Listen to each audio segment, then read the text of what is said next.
Casi no tomo ese vuelo. Llevaba 11 días viajando sin parar, moviéndome de ciudad en ciudad por trabajo, viviendo de una maleta, comiendo en aeropuertos, durmiendo en habitaciones de hotel que todas parecían exactamente iguales. Y cuando por fin llegué a la puerta de embarque de mi último vuelo a casa, estaba tan agotada que apenas recordaba cómo era mi propio apartamento.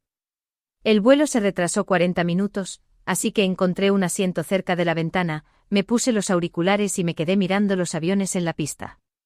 No pensaba en nada en particular.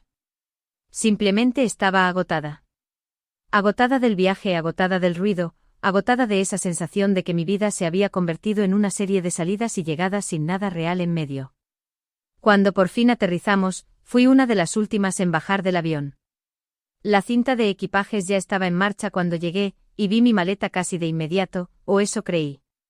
Era una maleta mediana de carcasa dura en azul marino, del tipo que parece tener media humanidad, con un pequeño arañazo en la esquina izquierda que reconocí al instante. La saqué de la cinta, la llevé hasta la salida y me fui a casa. No la abrí hasta la mañana siguiente. Acababa de hacerme un café y estaba a punto de deshacer el equipaje antes del trabajo cuando noté que la cremallera estaba en el lado equivocado.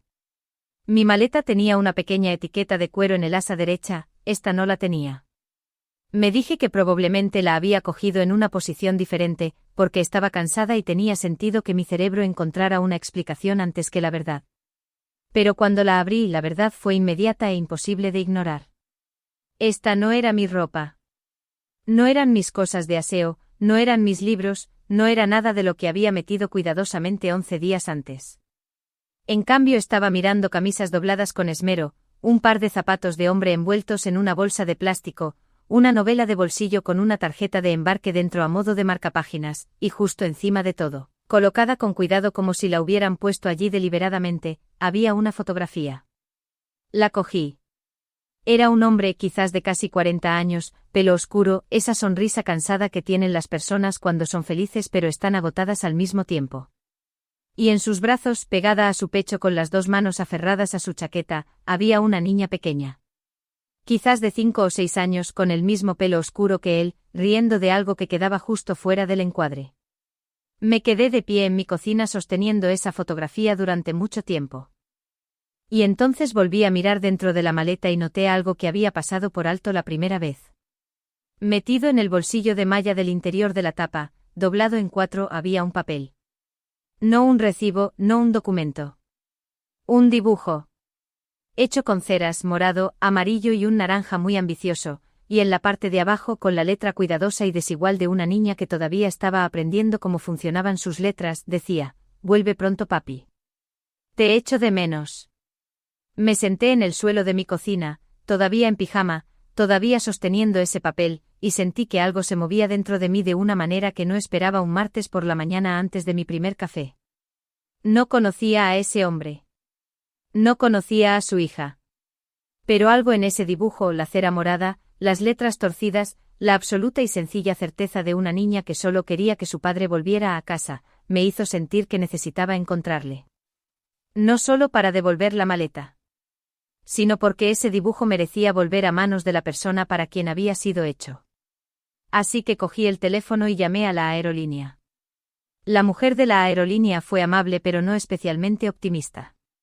Me explicó que podían registrar el error, pasarle mi información de contacto al otro pasajero, y esperar que él también hubiera reportado el mistake. No había garantías, dijo, ni plazos. Podría tardar días. Tardó 4 horas. Me llamaron esa misma tarde un número que no reconocí, y cuando contesté, la voz al otro lado era tranquila y un poco cautelosa, como la de alguien que no estaba seguro de cómo debía ir esa conversación. Dijo: «Hola, creo que tienes mi maleta». Se llamaba Alejandro. Había aterrizado esa mañana en un vuelo diferente, se dio cuenta del error casi de inmediato, y había pasado la mayor parte del día al teléfono con la aerolínea intentando localizar su equipaje. Era educado, directo, y en algún lugar por debajo de la practicidad de la conversación podía escuchar algo que sonaba como alivio. No solo por la maleta. Quedamos en vernos la tarde siguiente en una cafetería cerca del aeropuerto de Barcelona, en un lugar neutral y fácil, y admito que pasé más tiempo del que debería pensando en qué iba a decir cuando llegara. Llegué la primera. Pedí un café, me senté en una mesa del rincón y puse su maleta junto a la mía para que las reconociera de inmediato. Cuando entró, tenía exactamente el mismo aspecto que en la fotografía, la misma sonrisa cansada, el mismo pelo oscuro, un poco más arreglado de lo que esperaba para un intercambio de maletas, algo que noté y luego me dije que no debía interpretar. Se sentó frente a mí, y lo primero que hizo fue sacar del bolsillo de su chaqueta mi etiqueta de cuero. La del asa de mi maleta. Dijo, la encontré dentro cuando revisaba que no faltara nada. Pensé que querrías recuperarla. Era una cosa tan pequeña. Pero algo en el hecho de que la hubiera guardado, la hubiera llevado consigo, la hubiera traído específicamente para devolvérmela, me hizo sonreír de una manera que no esperaba. Nos quedamos en esa cafetería 2 horas. Me habló de su hija, Sofía, que tenía 6 años y había hecho ese dibujo la mañana que él se fue de viaje porque siempre le preparaba algo para llevar consigo y no sentirse solo en el avión. Me dijo que desde que había vuelto a casa ella le había preguntado aproximadamente 47 veces si había encontrado el dibujo, y que él le había dicho que estaba a salvo y de camino. Yo le conté que lo había encontrado encima de todo lo demás, doblado en 4, y que me había sentado en el suelo de mi cocina en pijama sosteniéndolo durante más tiempo del que me sentía cómoda admitiendo ante un desconocido. Se rió de eso. Una risa de verdad, no una de compromiso. Me contó que su mujer había fallecido 2 años antes, con calma y sin convertirlo en el centro de la conversación, de la manera en que lo hacen las personas que han aprendido a cargar algo pesado sin depositarlo delante de todo el mundo. Dijo que Sofía estaba bien, que era graciosa y decidida y absolutamente segura de todo, y la forma en que hablaba de ella, con esa mezcla específica de agotamiento y devoción total, hizo que algo en mi pecho se sintiera muy cálido y muy triste al mismo tiempo. Nos intercambiamos los números cuando nos fuimos. Por si acaso, dijo, alguno de los dos encontraba algo más que perteneciera al otro. Los dos sabíamos que esa no era la verdadera razón. Me escribió 3 días después. No era sobre la maleta. Me preguntó si me apetecía cenar algún día, y añadió, Sofía ya ha decidido que eres simpática, basándose en el hecho de que cuidaste su dibujo. Le dije que yo todavía no había confirmado eso, y ella dijo que cualquiera que se siente en el suelo sosteniendo un dibujo de ceras es definitivamente simpática. Yo estoy bastante de acuerdo con ella. Dije que sí. Cenamos esa semana, y otra vez la semana siguiente y en algún momento entre el segundo y el tercer mes de conocernos, sin que ninguno de los dos hiciera un anuncio formal al respecto, simplemente nos convertimos en parte de la vida del otro. Sofía empezó a guardar sus dibujos para cuando yo venía.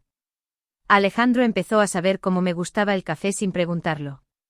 Y yo empecé a entender lo que se sentía al volver a casa con algo real después de mucho tiempo volviendo a nada más que un apartamento vacío y una maleta que deshacer. 4 meses después de haber cogido por error la maleta equivocada en la cinta de equipajes, los 3 estábamos juntos en ese mismo aeropuerto. Alejandro había planeado un fin de semana largo, a algún lugar cálido, a algún lugar donde ninguno de los 3 hubiera estado antes, a algún lugar que fuera solo nuestro y no tuviera historia previa. Sofía llevaba una mochila llena de parches de estrellas y arrastraba una maleta pequeña con las 2 manos, y había estado hablando sin parar desde que salimos de casa sobre el avión, las nubes y si el piloto la dejaría ver la cabina. Estábamos en el mostrador de facturación cuando ella levantó la mano y tomó la mía. No porque necesitara algo, no porque tuviera miedo. Solo porque quería. Alejandro nos miró, y por un momento no dijo nada. Solo miró a su hija cogiéndome de la mano en medio de un aeropuerto lleno de gente y luego me miró a mí, y dijo, ¿sabes que antes odiaba los aeropuertos? Lo miré y dije, ¿y ahora? Cogió la maleta pequeña de Sofía con una mano y tomó la mía con la otra, y dijo, ahora son mi lugar favorito del mundo. Y entonces cruzamos las puertas juntos, los 3, hacia lo que fuera que nos esperaba al otro lado.